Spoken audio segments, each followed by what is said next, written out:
Well, hello everybody, and welcome to the show. My name is Jared Lee, and I'm joined, as usual, by my lovely wife, Jamie Lee. So, Jamie, how you doing? I'm doing well, Jared. How are you? I'm doing good. It's almost to the point down here in Florida where I'm getting close to where I can wear a hoodie. Oh, I love hoodie weather. I do too. It's the only thing I somewhat miss more seasons from the Midwest, but I don't miss the bitter cold and the misting cold rain, and snow sounds nice, but it's just annoying for the most part to deal with. But I do enjoy being able to wear a hoodie. In the evening, it's getting close. So.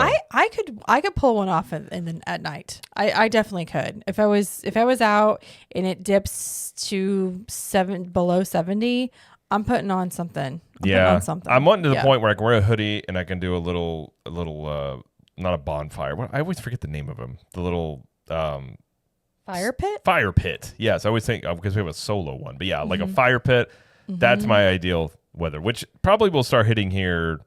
I would say by the end of the month. But yeah, so right now, I mean, listen. I think it's gonna be closer than that. I think it's gonna be another week. It might be. But this is my time of year. I used to hate winter, and now I love it because of the weather down here. So it's getting close there to being able to enjoy that. So that's fair. I'm excited to wear hoodies as well and sweatpants. I actually like. When you get the air, you put the air down low, at night, as you should. You should be sleeping in colder conditions for the most part. But when you put it at 72 and you wake up, it's 69, and because it's just a little chilly outside. Yeah. I love waking up that way. But all right. We know Jared's ideal temperature just saying, and situation. I'm getting excited for it. But other things other than just the weather to be excited for, we're heading to Disney this weekend. We're going to do a redo of Jollywood Nights. See how that goes, because last year we did not give that a very good review. I'm just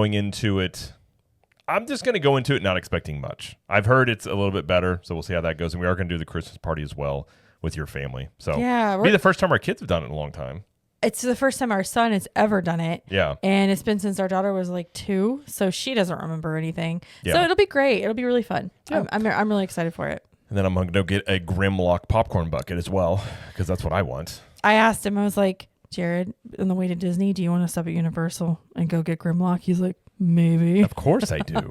So I guess that's what we're doing. And for those that don't know, on the Universal show, Jamie had asked me what my favorite souvenir I had, and it's the Bumblebee popcorn bucket, and then she didn't tell me before the show started. I didn't know I had to. Actually, this has been a thing lately where Jamie will be like, she'll tell me something like, what? And she's like, I told you earlier. I'm like, you did not tell me this earlier. So it's just, listen, it happens. But she went on to tell me that there's a Grimlock popcorn bucket, which if you don't know who Grimlock is, he's a transformer in the form of a T-Rex, and he's awesome. And apparently they have I don't get it, but if that makes you happy, then okay. If it makes you better in the Transformers cartoons, Optimus Prime is the leader, but the Dinobots were always rogue. So Grimlock would just be like, I'm Grimlock, and he'd just go off doing something, and he'd always get in trouble. So okay, well, I'm probably going to fight our son for playing with it, because I imagine he's going to want it. So that's going to be a challenge. But if you're asking me, Jared, you're fighting with your son for toys. Yes, sometimes that happens, but. Either way, that's what we'll be doing this weekend. So we'll check those out. We'll have a review next week of, I don't know which one we'll do first, Christmas party or the Jollywood Night? Jollywood is Saturday night. Well, no, I mean a review on the show. Oh, we will do Jollywood next week. So we'll do that one first, and then we'll do Mickey's Very Merry Christmas Party on the following Monday, actually, because that's all Thanksgiving and it's all crazy and stuff. So. Gotcha. Well, Jamie's the producer around here, I am. So she lets me know how that's going to go there. So, but yeah, so that's what we're going to do next week. But today, what are we talking about today, Jamie? Today we're going to talk about pre-shows, attractions, like which ones are maybe good, which ones are bad, which ones we like, which ones we don't like, which ones are useful. Does it enhance an attraction? Do you need it at all? Which ones we hate, stuff like that. We're just going to talk all about them because I don't think we've ever done that before. If we have, listen, that's the beauty of this doing as long as we have. If we have, I don't remember it. So it's new to me. Okay. Well, I'm excited. Well, one of these days, I want to do a whole show where we just knee-jerk reaction to food items without trying them, and I harshly judge them without trying them. Okay, I don't know. promise we will get to I don't that. know why. That's fun to me. I like Okay. to judge things very harshly and quickly without all the information. Okay. And then people All will right. complain to me, and I go, I'm just going off the cuff here. But we also have some news we're going to talk about, including apparently the Disney CEO search is expanding beyond the Disney company, which potentially I like on its face. So we'll talk more about that. Yeah. And apparently there's also something called D23 Brazil. Unaware that was a thing until last week. Oh, you didn't know about that? I had no clue. I'd never heard of it, at least personally speaking. So they had a few more tidbits that they revealed there that we're going to talk about at the upcoming lands. Okay. And a few other news items we will discuss. But before we get to the news, just want to remind everybody, if you are watching us on YouTube, please like this video and subscribe to the channel. And if you're not watching us on YouTube and you would rather and or watch us video versions of the show, you can do that over at YouTube at CTM Podcast. And if you like to check that out, we also have clips that we do there, so you can, see the show instead of just listen to it if you'd rather do that. And of course, if you're listening to us on the good old trusty audio podcast form that I believe George Washington used to listen to back in the day, as that's been around, I believe, that long, you can listen to us on whatever platform you listen on. I believe we're on all of them at this point. Just ask you to please subscribe and leave us a review. We would greatly appreciate that, as that helps us continue to grow the show. And of course, if you're, it's that time of year, if you're looking for some shirts, some Christmas gifts, or just some stuff for yourself, because, hey, why not? You can go to ctmapparelco.com. We have a whole bunch of new Christmas shirt designs. We have an ugly Christmas sweater shirt selection where the shirts look like ugly Christmas sweaters, but they're not in sweater form. You can get them in sweater form if you would like, if you'd rather have a t-shirt, whichever way you'd like that. So you can check those out there. And by being a lovely listener of the show, you can get 15% off of your order by using the promo code Christmas. And also, if you're a Club 32 member, you can get 25% off of your order all the time there. So that's another discount you can do as well. And just remember, all our shirts here, we print them in-house. We ship them in-house. They're designed by us. We do everything we can in-house, highest quality. Shirts are super comfortable, good prints and things like that. So you can have the best shirts and the best service that you can get. Plus, you help support us if that's something you would like to do.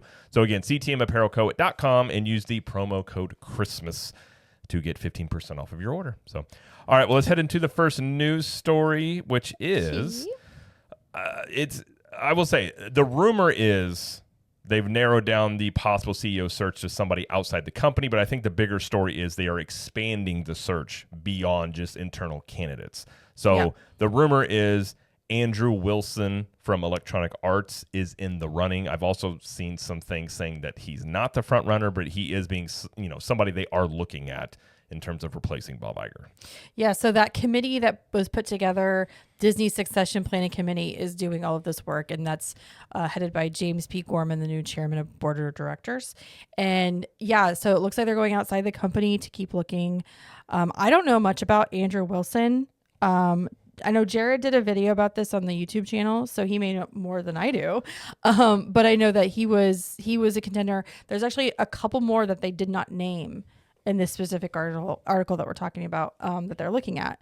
But so I don't know. What do you think? Should they go outside the company? Should they look inside the company like they usually tend to do, I guess? I have been saying for a while they need to go outside the company. Yeah. So the fact I've been saying for months, ever since, it's internally they were saying it's Josh DiMauro, Dana Walden, Jimmy Pitaro, and there's another person I cannot remember off the top of my head that were internal candidates. I've never felt anybody inside the company would be a good fit. And I feel like Disney needs new blood. I'm also not a big Bob Iger fan. I don't think Bob Iger's been a great CEO. I think he's bought stuff, but I don't necessarily think when you look at the parks and where everything's at with Disney now, I don't think it's in a great spot considering, where things currently stand.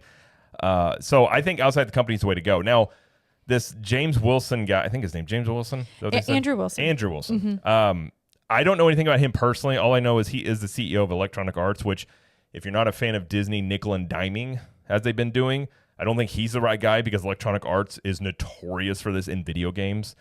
Oh, like upcharges? Like the microtransactions that basically started with EA with like Battlefront's one of the games they did this with and stuff like that. So I don't know anything about him leadership wise. I don't keep up with a lot of CEOs, but I don't think he's the only person for what. Now, he does have a history with Disney. Apparently, under Chapek, which I wasn't aware of this at the time, they were in talks to buy Electronic Arts at one point, and those Oh. fell through. And now they have invested into Epic Games, so I suppose that's their video game way going forward. Yeah. But they also said in the story from Wall Street Journal that Iger had called the Netflix CEO, one of them. They have a dual CEO setup.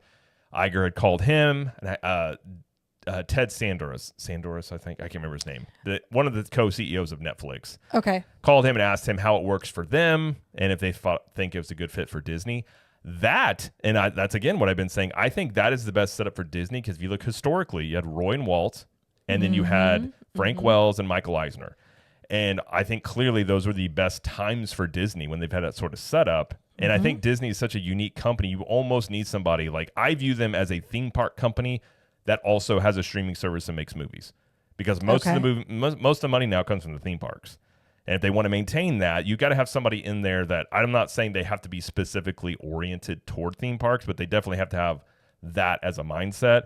So somebody, the Eisner Wells thing made sense because Eisner was, he was visionary like. I'm not saying he was a visionary, but he also was aggressive, and Frank Wells is the money man. So you kind of have a yin and a yang situation. So I think that is the best setup. Now, you have to have people that have complementary strengths and are willing to work together. So that's something that can work.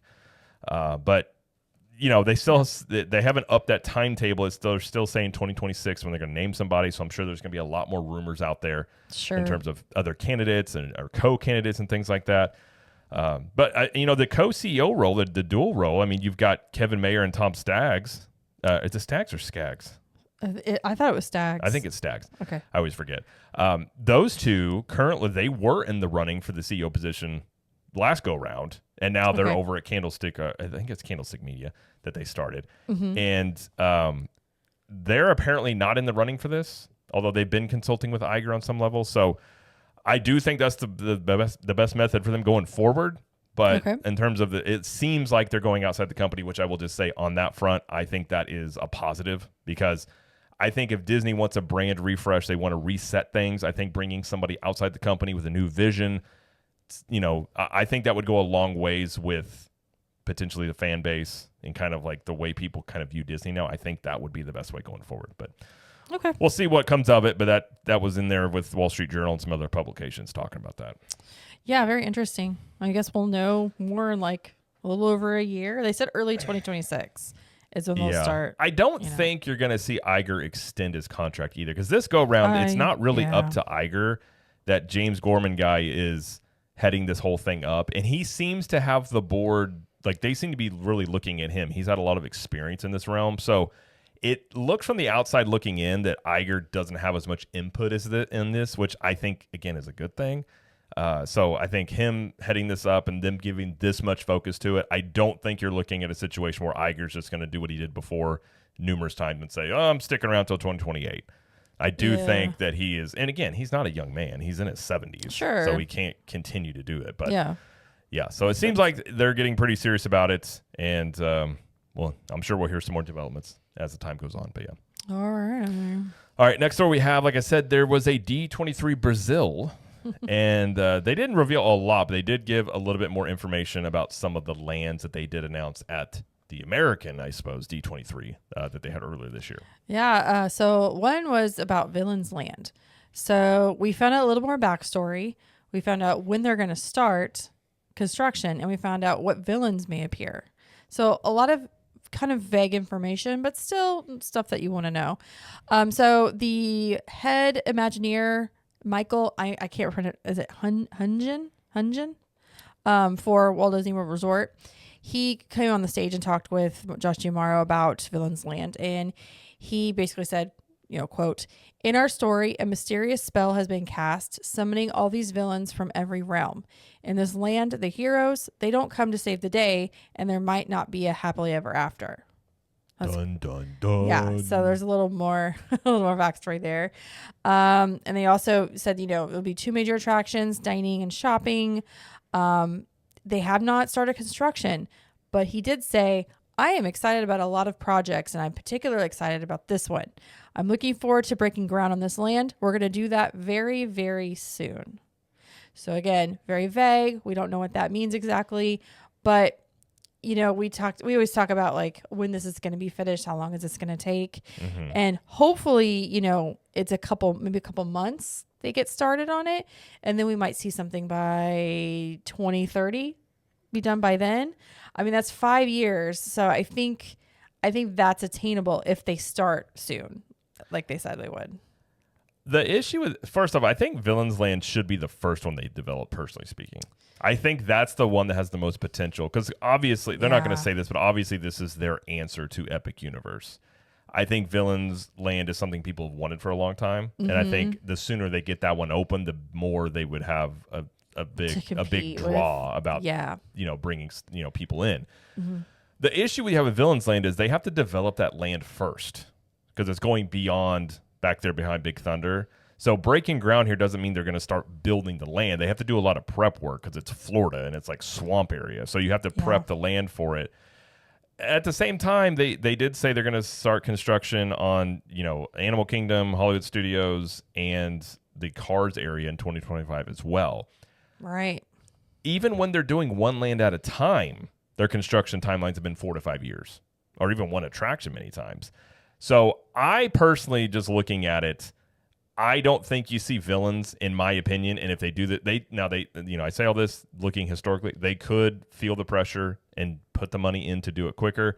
But just looking how they've done things, I don't think you see Villains till sometime after 2030. I don't see that taking a short amount of time. And then when you look at the current things, still you're looking at a lot of these lanes, Animal Kingdom and all these. I don't think you're going to see those till, I think 2028 would be fast.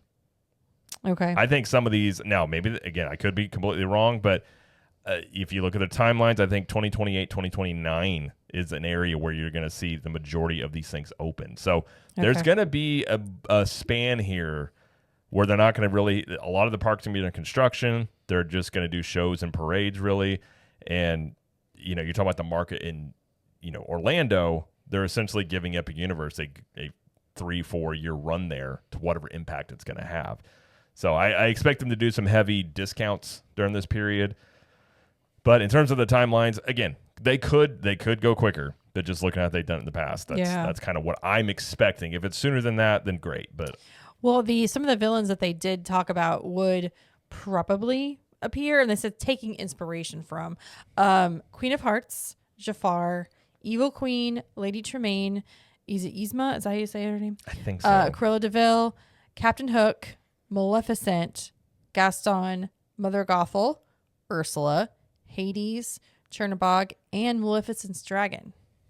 So 2 Maleficents. It's a big list. It is a big list, but I do think Mother Gothel is the worst one out of all of them. I've said that for a long time. You have said that. She's the most evil of them all. So besides Villains Land, they also gave an updated concept art for Pirates of the Caribbean Lounge, noting that it's like less crazy, less stuff going on, more tame. I guess I didn't notice. I guess people had commented it seemed, it was very rowdy. And this is much more, I guess, of a lounge thing. I mean, we're talking about pirates, man. That's what I thought. Pirates are rowdy. Now, I will say, I think this will be a massive success. Oh, my gosh. And I think they should do more of it. I think a Haunted Mansion one would do well. Mm-hmm. I think more of these themed lounges. Again, I don't think this is going to be things that are going to bring people into the park necessarily, but I think people that are in the park that are fans of these things would absolutely do these, because people love their lounges at Disney. Look at Tambu Lounge over at Polynesian. You look at Nomad Lounge. I mean, lounges are very popular. Go in there, especially a themed one. So I think this is potentially a very successful thing that they're doing with this. So I mean, I'm just imagining myself being at Magic Kingdom, and I don't know, obviously this is so far away, we don't know how they're going to set it up. Like, is it going to be a virtual queue thing where you get on a list? Is it going to be a walk-up list? Is it going to be reservations only? Like, we don't know. I would assume well, they might do it like Oga's. I don't know. That's the thing. Probably. Maybe like Oga's. I bet it would be like Oga's. Like, give you a time limit. Hopefully it's big enough. I mean, Oga's is so small. Hopefully it's a decent sized. I mean, a lounge, you don't want it to be huge, but hopefully it's not like insanely tiny. Yeah. But yeah, so there's that. We also got to look at the Moana float that'll be in Disney's Starlight Parade. That's debuting in the summer of 2025. Mm-hmm. Previous art showed Cinderella, Peter Pan and Wendy, Elsa, and some characters from Encanto. So this is the first thing we've gotten word about Moana being involved. So there's that. That's cool. We also got to look at the Cars attraction. Is it is it like the new trackless system or something? So they gave a sneak peek of essentially that was Imagineers on like Gator 4x4s, like four-wheeler type things, almost like golf carts on a dirt track of essentially what I suppose the early concept of the track will be. So they're giving you a little bit of a sneak peek there. I mean, it's one of those things where that could easily change. I think they're very gun shy. They're very tight-lipped on not giving out too much information. And I think that's probably due to the whole thing with Epcot.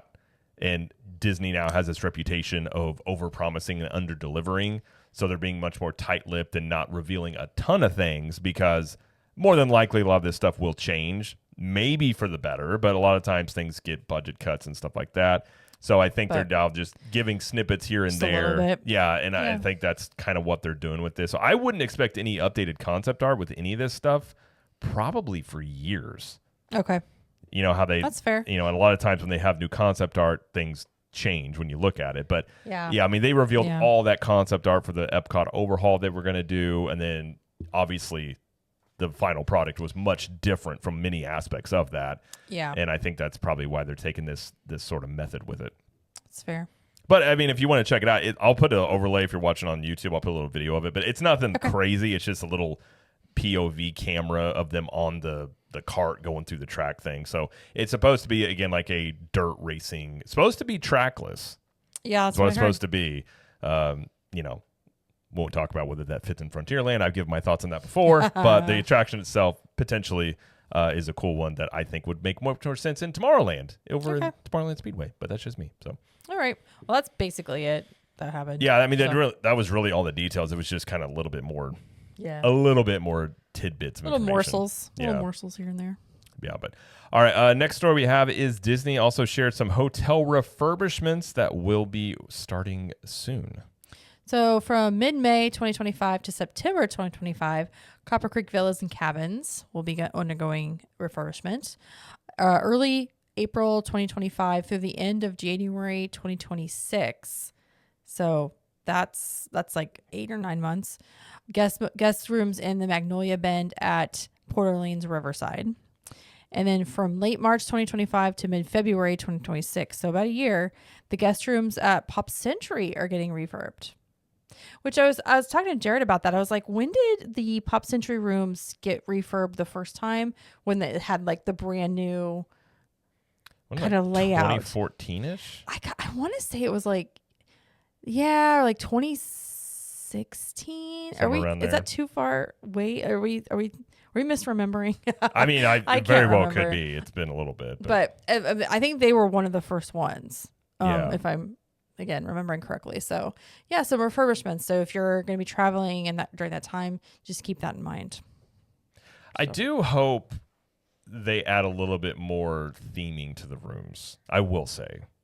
More color. I like now, more. Yeah, designs? like I like what they've done with the beds and like the Murphy beds and things like that. Like I like that part, and a lot of the stuff I do, but I don't like the hotel room or the hospital bed or room feel to the rooms. Everything's so bland, and there's there's other wall colors besides white. Right. And I know in the 90s it was like they threw up Disney all over the place and they went almost the other way with it. I feel like there's a happy medium in there where you can have something that is a little bit more something to it other than just again, you look at the values and the moderates, and many times not always, but a lot of times the deluxes, like they look very similar inside the rooms. Yeah. So I think a little bit more something that would make them a little bit more, I don't know, a Disney-esque type thing. Yeah. Lean into that stuff a little bit more, perhaps. But they'll probably just update, probably new, I'm sure they'll do USB-C outlets and more outlets.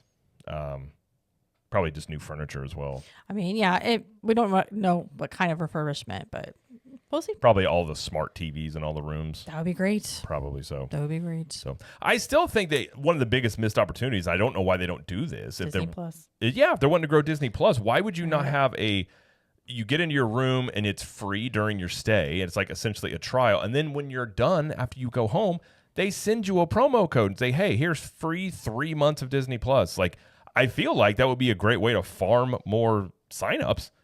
Like you have Yeah. people on property staying in your hotels. Like I seriously don't know why they don't do it. Do you think it's because they don't want people staying in their rooms not spending money?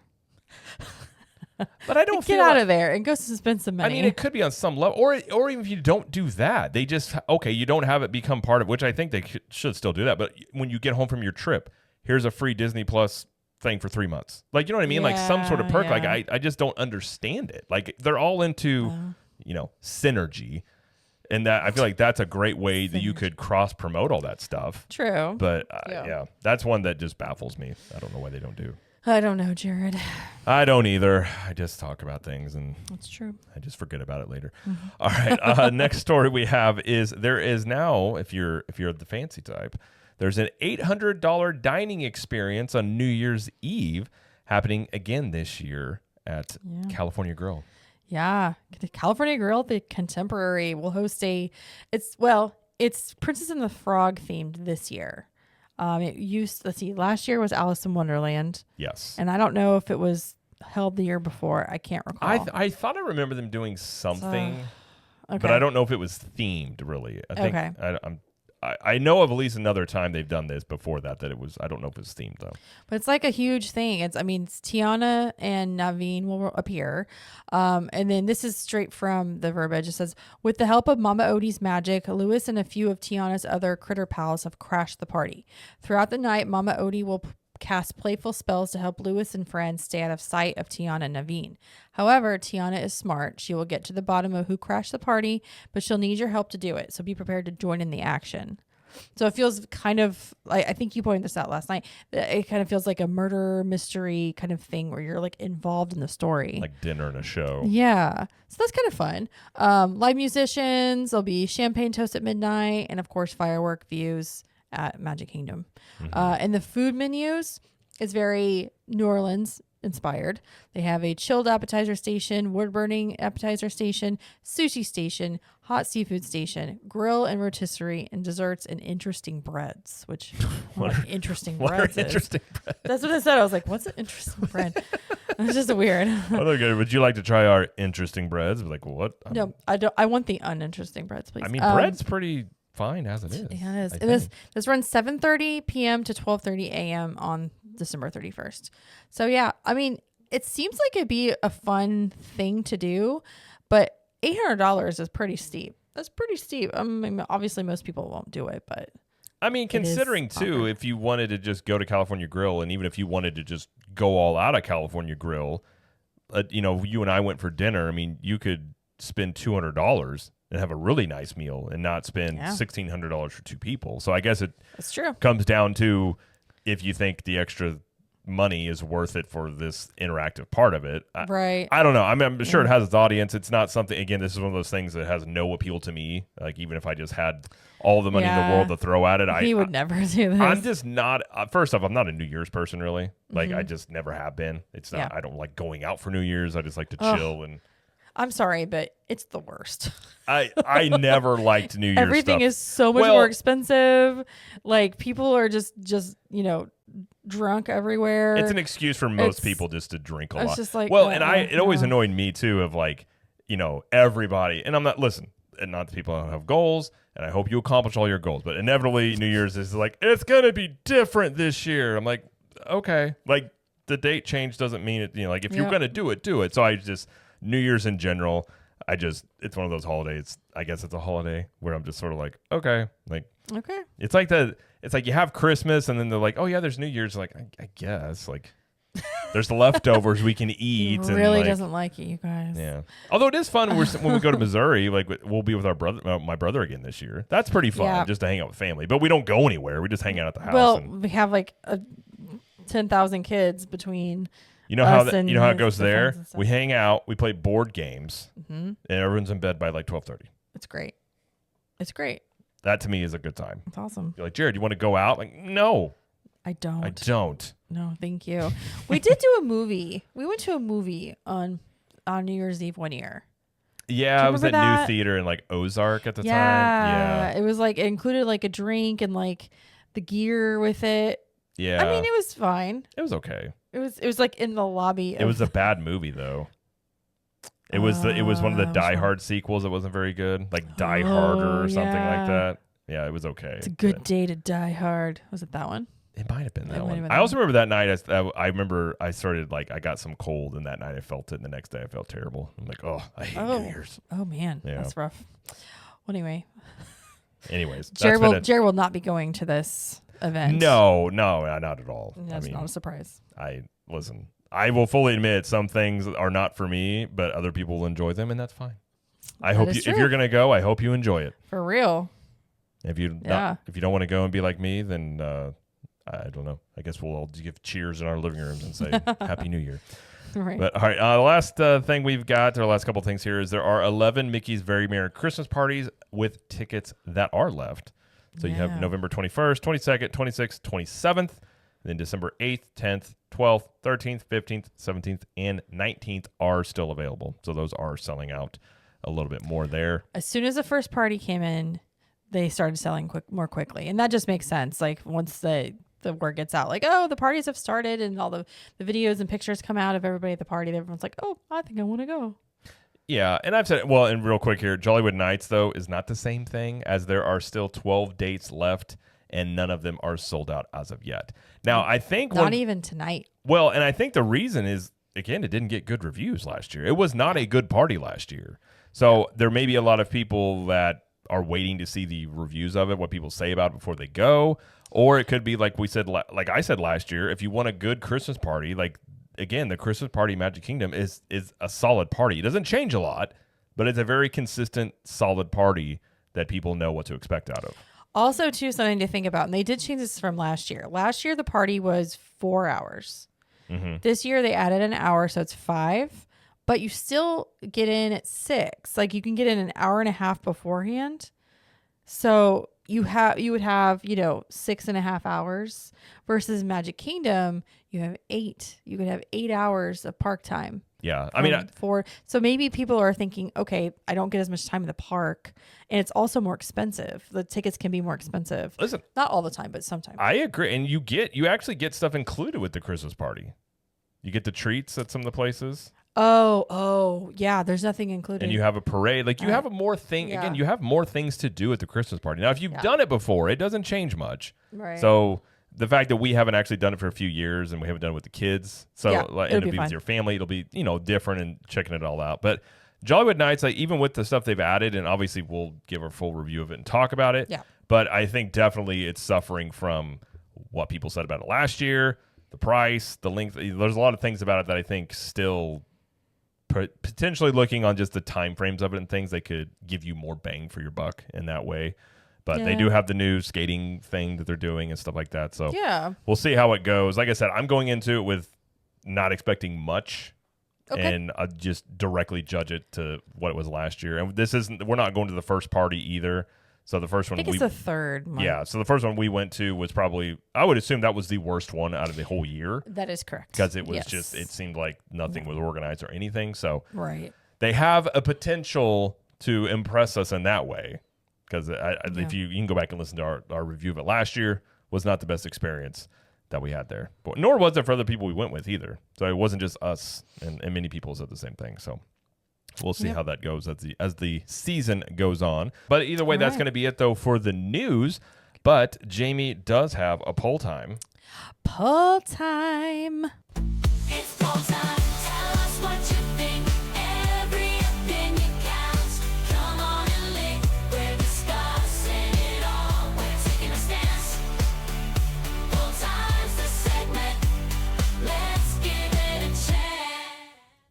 All right. So this week's poll time, I asked the question, what is your favorite nighttime entertainment show in the parks? Not including seasonal offerings. 70% said Happily Ever After. Not shocked. I'm actually surprised it's not higher than that. Well, 25% said Fantasmic. Okay. That's pretty popular. 3%, a measly 3% said Luminous, The Story of Us at Epcot.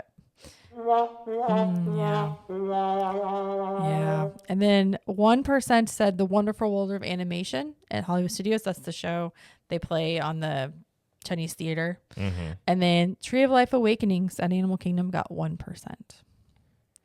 Well, So yeah, I mean, I'm not surprised. Happily Ever After is amazing. But yeah, that 3% of Luminous, yeesh. I'm wondering what people Yeesh. thought about Illuminations compared to that. I feel like that would have been higher than 3%. If I had like an old Like show how on people here. thought about that. Oh, I don't know. I still think that doing Illuminations, just an updated version, would have been a good way to go about it. Because obviously Yeah. they're struggling to find a show to put in Epcot since then. Yeah. But Yeah, somebody on Instagram, they messaged me and they go illuminations and wishes. I was like, oh, you're old school. You like that older stuff. I get it. see, that's where you can get interesting because you can say like, okay, Happily Ever After, Wishes, and Illuminations all against each other. What would people choose? Interesting. I still think Happily Ever After would probably win out, but I think Wishes would get a decent amount of people. What was the show before Wishes? Do you remember? I don't. That was so long ago. I mean, like that was. I'm trying to think. It had to have been the 90s. I want to say, but I'll use the old Google machine. Fantasy in the Sky. Is that right? Yeah, I think so. Fantasy in the Sky. Yeah. I don't recall that one. I might have seen it. I just don't Honestly, recall it. now that I actually see when they had this though, they did not play it every night. It was like it was like on the weekend. Yeah. And like maybe one Said day it during- ran from 1971 until 2003. Yeah. Yep, I do remember that. Fantasy in the Sky. My mom would have known if I'd asked her to. Probably. So that kind of stuff. Anyway, so Happily Ever After is the winner. No shock for there, but thank you everybody for participating in the poll this week. I will have a new poll next week. Yes, and I was going to say your name there. If you want to participate in the next poll time, you can do that by going to the Capture the Magic Facebook community and joining there. You can also follow us on Instagram at Cap the Magic, and Jamie posts us in the stories there, so you can follow in both places if you would like to vote on those. And plus, the Facebook group's a good group if you've got a trip coming up or you just want to interact with some people. Discussions and such. That's a good place for that. But eventually, I am currently trying to figure out a place. I can't say I'm happy with Facebook going forward as a platform to sort of like have a group like that. So Yeah. trying to figure out something. I know there's Discord, but Discord kind of has a learning curve for a lot of people. So just trying to figure out the best place to do that. So Facebook's not going to be the hub that it has been in the past. Definitely going to find a new spot because Okay. it's That's fine with me. I'm only on Facebook for the group, so I mean, yeah, I don't. That's the only thing I check it for. So Yeah. I would like to find something. So if anybody has any suggestions, well, I would say you could go to the Facebook group and let us know. You could also let us know on Instagram, or you could email us at hello@ctm.show because I am open. I think Discord makes a lot of sense. I'm hoping I can find ways to like simplify it to where when you get in there, it can be overwhelming for people if you're not used to it, but it does have the most flexibility and options in there. Again, it just has a bit of a learning curve for a lot of people. So, but that may be where we end up going there. But we won't ever abandon Facebook necessarily. That's what I'm saying. But at least find another spot to do more stuff in there. So, but Okay. either way, there we go on that. So, all right, well, let's move into the discussion part of the show here, where we're going to talk about pre-shows and what we think about them. Pre-shows. The best ones, the worst ones, what we think about them. Just give our thoughts on it. Yeah, I figure we should probably list which ones have pre-shows and kind of like what we consider a pre-show is, because that could be kind of confusing. Well, I think a pre-show would be something that extends the story while you're waiting a bit or adds something to the ride versus just waiting. Like Mad Teapot Teapot ride there. That's not a pre-show. You're just waiting in a line. Right, you there's can no ride it. pre-show yeah, for that so it's one. something that adds I would say theming or some storytelling element Okay. to the attraction. At least to me, that's what I Okay. would say a pre-show is. Okay. Not necessarily means that you have to enter a different room to like watch this Right. pre-show, but most of these do that. So Well, and that's the thing. Most Yeah. new attractions do this. Yeah. The queues are very well themed. They're helping build up either tidbits of a story or giving you something while you're waiting instead of just staring at the person's back of their head in front of you. right. So for Magic Kingdom, you just want to list them off and then we'll go back and talk about each one as we talk, or how do you want to do this? I don't know. It's up to you. I guess we could list them up. We could just talk about them as we go. It doesn't matter to me. Whatever you want to do. All right. All right. Well, I guess let's just list ones at each park, and we can kind of talk about it a little bit. But okay, Magic Kingdom. First off, Haunted Mansion. This has got to be the most known pre-show, maybe like the stretching room. That's pretty iconic. Yeah, I think it's definitely the most iconic one. Yeah. Yeah, I mean, really, if you think about it, they were doing this well before this was like a thing to do in rides. In the 60s. Yeah. Yeah. So the fact that Yeah. that at the time period they did it to now is pretty timeless in that way. Yeah. There's Enchanted Tales with Belle, which before you enter the room where they assign all the roles and everything, they have that little room area. I don't know what it is exactly, but it's like that's the part where the mirror becomes a doorway. Mm-hmm. That's amazing. I love that. It's a cool effect, I bought yeah. that one. Enchanted Tiki Room. I mean, yeah. I mean, it's kind of, it's okay. I haven't done that show in a long time, but I'm just like, yeah, I don't really remember it much because it looks similar to the real room. You know, it's like, I mean, for the Amateur time period it was birds. built in things, it's okay. yeah, it's fine. And then I was thinking about Tron. So when you go into Tron and you enter that room, it has the basically the blue all over, and then the blue fades, and then you see like it's like glass, and you can see like the ride vehicles and stuff. Yeah. That's pretty cool pre-show. Doesn't really tell a story though. It's just It's more or true. less just sort of like a visual effect. But yeah, Yeah. it's a cool thing in there. Yeah, that's true. So at Epcot, we've got Guardians of the Galaxy, which I feel like there's 17 pre-shows in this one. There's the first room you enter to wait, and then the second one where they talk about the like Novacor and Xandar and everything. If I'm being honest, I don't like the Guardians pre-show. It's too long. That giant room that then funnels you into the other room. I'm not the vibes of it are fine. There's certain aspects of it, but I just don't enjoy that one. I think it's just there's too much of it. Like, there's too much going into a room, looking at a screen, going into a room, looking at a screen, going into a room. Like So you could live without that one.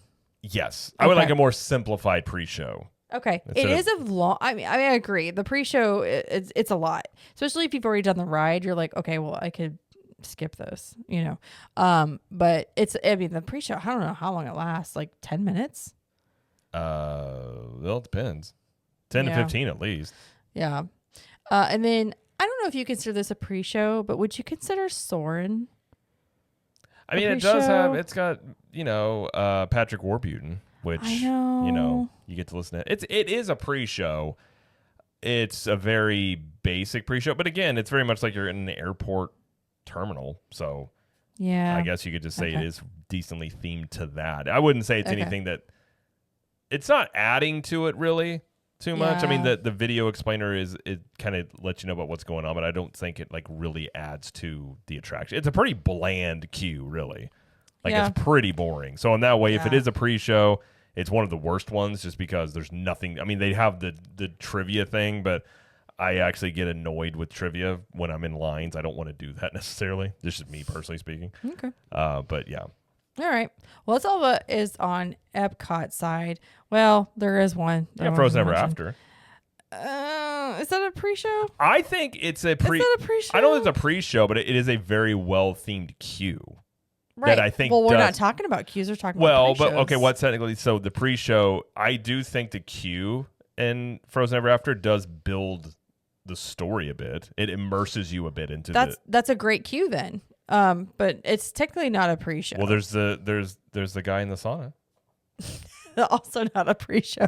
It's just an element of the queue, basically. Well, all of these are just elements of the queue. Well, the pre-show will give you information you need to understand the ride, and it's usually done through a video or someone speaking to you. This doesn't do that in Frozen Ever After. Speaks to me. Okay. There's also Mission Space, which I know Jared's bitter about that one. And Well, it losing used Gary to be Sinise. for a terrible ride. It used to have a great pre-show because you had Gary Sinise. That's right. And as we all know, if you don't take Gary Sinise with you to space, bad things happen. It's true. It's true. Hey, that's the bottom line. I felt like Stone Cold. That's the bottom line. Wow. I mean, it's I don't know if I'd say it's a pre-show. It's an okay themed queue. Yeah, it's very basic though. It's not like you're walking out onto a walkway to get into your shuttle.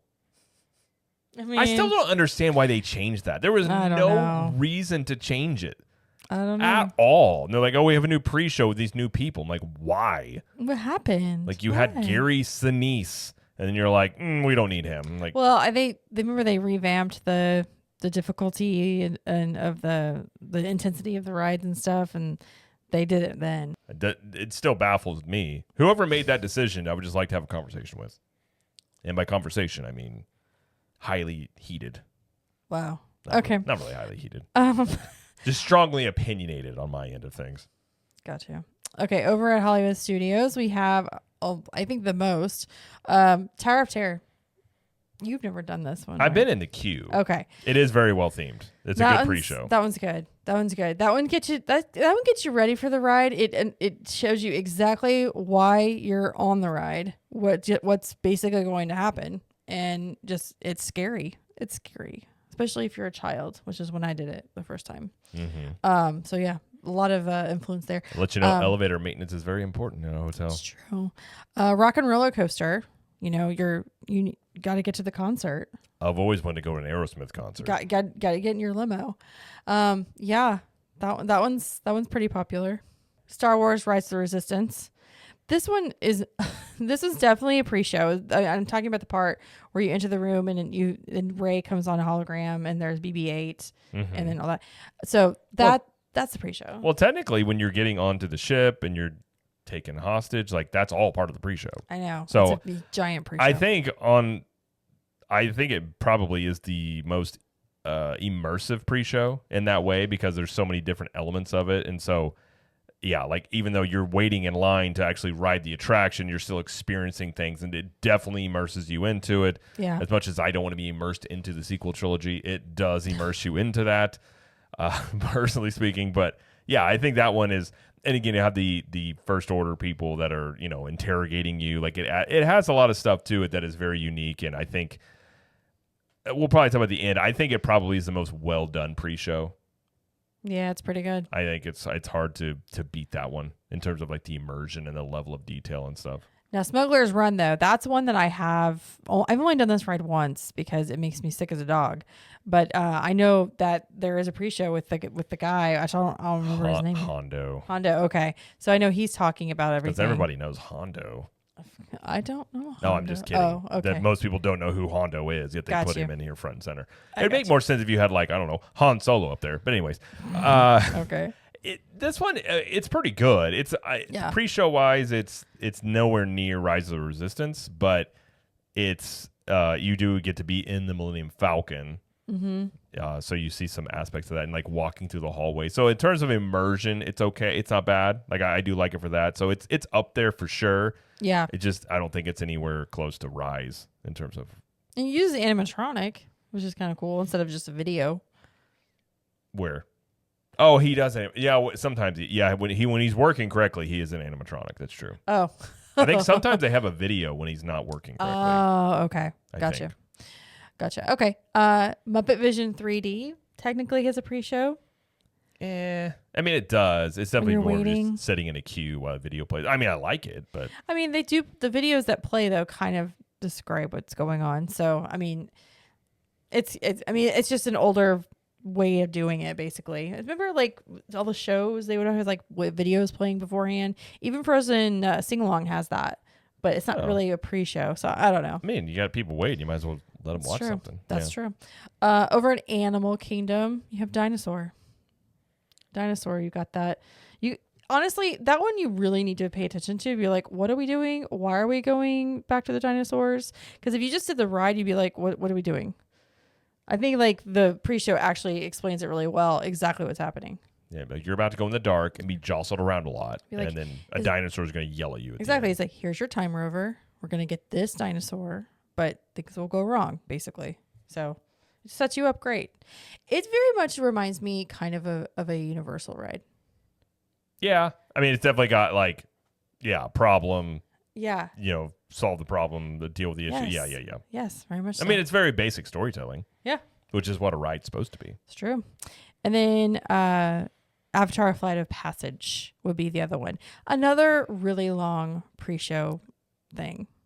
This is the same thing I have with Guardians. I could do with one or the other of the pre-show things, but it's like you go in there and then you got the guy like, fly. Like he's just supposed to be Right. playing a nerd. And I'm like, you're Right. not really, you can tell. But then you go into the next room and you line up again. It's just too much lining up and getting into other rooms. I like one room or one thing, and then you go into the next thing and, get on that. That I personally, unless you're going to do like Rise, where you're going to be like, you're going on a ship, and then we're going to do this, and you're taking over, and you got actors involved, and they're like, you're taking hostage. Like, again, that's very unique, but just in terms of like shuffling you from room to room, Yeah. I think one room I'm okay with. One room's good. And One like they room's do good. have the aspects in the queue of like the Avatar and that tank when it is in there. Yes. So it is an Yeah. immersive queue along with the pre-show. I just think the pre-show is a little too drawn out. Yeah, it's drawn out for real. Yep. And I wish like if you did after hours events, sometimes they do, sometimes they don't, but most of the time they make you go through the entire attraction and the pre-show. Yeah. And I was like, why? I think that's pretty if you're lame. doing after hours. I feel like you should be able to, like, if it's an after hours event, you should be able to say, I don't want it. Like, you should be able to bypass it if you want to. Yeah. If you want it, that's fine. It's there, but you don't have to if you don't want to. It probably has to do because it's all one like performance or show, whatever. So you all have to get in and get ready. So they don't want to like skip the pre-show part because then it makes the timing go off or something. It's probably something to do with Listen, that. I'm not here for excuses. I'm here for solutions. All right. Well, all right, Jared. Okay, so give me 3 of the pre-shows that you could just do without. You're like, I hate these. Or I just don't like them. Guardians of the Galaxy. Okay, you don't like that one. I mean, not that there's some aspects that are okay, but for the most part, it's too drawn out. And that I don't like how, again, you go in that giant room and you shuffle into this thing. It's just that one I could do without. Yeah. I mean, Mission Space is on my bad side. Obviously, yeah. I got rid of Gary Sinise, and it's a terrible ride. So there's really no reason to ride this ride. True. It's like our daughter said. She wrote it. We used to ride together, and she goes, "This is like a kiddie or a bad version of Soarin'." I'm like, "Yes, it is, honey. Yes, it is." What's the third one you don't like? Well, did you mention Mickey and Minnie's Runaway Railway? Oh, I forgot about that one. Yeah, the little short that you see at the beginning. Yeah, That one's cute. I forgot about that one. Yeah. it's very simple, but I like it. Yeah. So But what's another one that you don't like? I'm tempted to say Flight of Passage. Okay. Well, nope, Soarin'. I don't like Soarin's. Okay. Soarin's is boring. Yeah, it's boring. I don't like any. Yeah, the only thing I like about it is Patrick Warburton, which is like 30 seconds. Okay. Everything else is like I'm reminded of being in an airport, and I'm like, wow, this is terrible, just like an airport. What a great time I'm having waiting to be filed into a thing. True. So I could Yeah. definitely like. I feel like that could be something a bit like more of a. I don't know what you could do with it. But Sure. You could do anything Well- with it other than standing in a hallway with carpeted walls and nothing to listen to or look at. Yeah, I would agree with you on Soarin' and Mission Space. And then Flight of Passage just because it takes so much time and it's, I don't know, repetitive. And like there's nothing really awesome about it. Like once you've done it once, you're like, okay, I could live without it. I think it's also the guy's acting in Flight of Passage that just annoys me. Like he's playing this, Yeah. he's just trying to explain it to you, but he's like, I'm an uber geek scientist nerd. I'm like, okay. Yeah. What's your top 3 favorite thens? Because I know which one is I know my top 3 right off the bat. Well, I would hope so. Mine, let's see, Rise of the Resistance, I think is the best one. Yeah. Hands That's a good down. one. I think Flight of Passage is a good one in many ways. I don't know if I'd put it number 2 though. Ooh. Okay, Rise of the Resistance. Okay. I mean, Tower of Terror. That one's fantastic. Mm-hmm. Even though I don't like Tower of Terror, the ride, the theming of it and everything, it's great. Mm-hmm. And Haunted Mansion. Okay. I think those would be my 3. Haunted Mansion gets a lot of points just because they've been doing it since the 60s this way. That's right. With the theming and all that stuff and the cast members in there add part of it. So I think that would be my 3. Okay. So I will agree. I love Tower of Terror. That's my number 1. Absolutely. Every single part of that attraction is so well themed. The pre-show just enhances that, and it serves as like a buffer between having to like wait another area where you go into the service elevators. Mm-hmm. But I just love it. It's again, it gives me the scares still as an adult. Yeah. So that's my number 1. My 2 is probably Haunted Mansion because it's just legendary. legend. And then Resident Resistance, yeah, I still like that. I know you don't like the Guardians one because it's too long, but the whole part where you're in the room and then the lights come on, spoiler alert, lights come on and then it's like a completely different thing. Like, it's so cool. It's a cool effect. It's so cool. I just hate that right after that you have to then squeeze into a small hallway. Yeah. And then you just got to deal with that whole thing. That's true. But yeah, so I'd probably agree with the top 3 that you put too. By the way, you missed one listing on Epcot, which is Ratatouille. What's the pre-show for Ratatouille? Well, it's got a highly themed. You can argue the queue is a bit of a pre-show. You're going through the restaurant. I guess. I wouldn't. I put left it, that one out. I I wouldn't. don't think I that's wouldn't pre-show. put it up there, but I do think it's decently themed. But I don't think it's anything great though. One could say that the queue and pre-show kind of go hand in hand sometimes. Yes, you could say that. By the way, speaking of Tower of Terror, did you see where Ariana Grande apparently was pleading with Disney not to change it? Yep, I saw that. I saw Yeah. the video. She was just like, please don't do it. Well, first off, I did a video. I was like, first off, I don't care one bit what celebrities have to say about anything. Right. But then I was like, I weirdly found myself agreeing with Ariana Grande, which then gave me like I'm like, did I take crazy pills this morning? No. But yeah, she was like basically going on about how she was trying to be nice about it, but basically like she hates the redo they did at Disneyland and was pleading that they don't change the one in Disney World, which I was confused because I'm like, I actually haven't heard anything Oh, they're not touching it. in terms of like They're not touching that, it. Nope. in terms of changing it. So I was Nope. like, I don't think that's going to happen. But I was like, I made a video and I was like, I agree with Ariana Grande. Yeah. It's like Question Haunted mark? Mansion. They're never gonna touch it in a bad way. Don't say never. Don't say never. I'm just saying. I'm just saying. Okay. More than likely they won't, nor should they. But you never know. Okay. I'm sure people said that about Splash Mountain at some point. I mean, possibly. And Frontierland. Yeah. Okay, what's your least favorite one? Oh, my Like the one you hate the most? Probably, I don't know, probably Mission Space because I just don't like that ride. Yeah, it's the worst. It's probably my I least Mission favorite. Space Yeah, for I lots hate of it. reasons. Yeah. That's my They least. should just bring back the one with Gary Sinise. Everyone would just be immediately happier. All right, let's get a petition going. I feel, listen, if Jared's I'm like, going I'm validated. to space, I feel safer if Gary Sinise is just in his soothing tones is let me know that it's going to be all right. It's true. Lieutenant Dan. Well, I mean, who was he in Apollo 13? Ken Mattingly. Ken. He played. Mattingly. That's by the way, what a cool name. Mm-hmm. Ken Mattingly. Mm-hmm. I want Gary Sinise talking to me in space, but yeah, I just don't. Okay, when do you think they get rid of Mission Space? Because I don't feel like that. I think it's almost consensus. Most people just do not like that ride. I don't know. Is it still busy enough? I don't During think it's the that day? busy. I don't know. I mean, they opened it in 2007. And they spent So like an it's- ungodly amount of money to do it. 50 million in 2007. Well, it started construction. Let's see. They closed. What did they close? Was it Horizons? Yeah, Yes, it was that Horizons. was where Horizons was. And they didn't start construction on it until 2003. Yeah, something like that. Yeah. Or did it open in 2003? I don't know. My memory is failing me. I thought it was open in 2007, but I could be wrong. But still, yeah, pretty expensive for a ride that is not uber popular. I guess not every ride has to be uber popular. Like some cannot be. Agreed, but it's also not necessarily a great idea to have a ride that's like so intense where most people just don't want to do it either. Like not every ride has to be an e-ticket. Like it doesn't have to be a banger, but Yeah. something that's a little bit more, especially Epcot. Like you're eating a lot in Epcot. Sometimes the last thing you want to do is like, hey, you just went to the World Showcase. Would you like to be thrown into space by going really fast in circles? Like, I'm good. I don't. That doesn't sound like a good time. But It does not. all right. Well, I think that will do it for the show. Okay. Unless you got anything else you want to add. Nope. Just excited for all the holiday festivities this weekend. Agreed. Yeah. Well, we're And also going to coming check up. out. We're also going to check out Animal Kingdom while we're there, just Why? briefly, Why? because your kids Oh. want to see things there, okay, fine. Jared. We'll check them out for the kids. Okay. Goodness I just gracious. like to do that to you.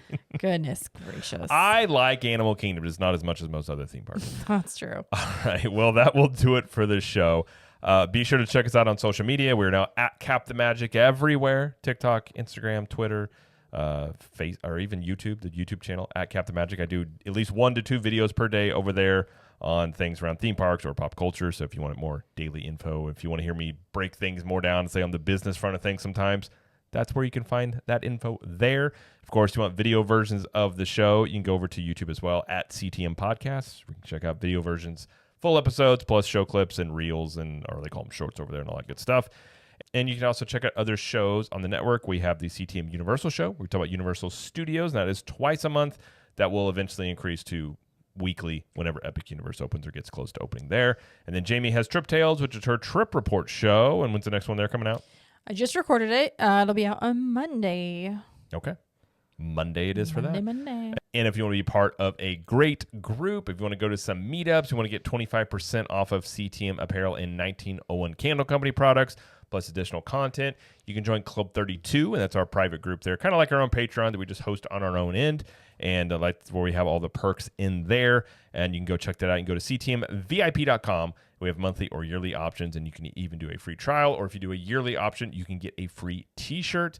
And the private Facebook group is another thing as well, where it's a great place to ask people for tips and anything about going to parks, because most of the people in the group there go all the time to theme parks, so they can give you lots of insight. And if you're not sure, maybe like a restaurant to go to or how to plan your day, it's a really great resource you can utilize there. And then, the live streams and additional content in their private podcast feed and all that stuff there. So again, if you want to go join there and contribute to the show, ctmvip.com is where you go for that. So, all right, well, that's going to do it for the show. So thank you, everybody, for listening and or watching. And thank you, Jamie, for joining us. Thank you. And as Jamie always likes to say, We will see you in the parks. bye.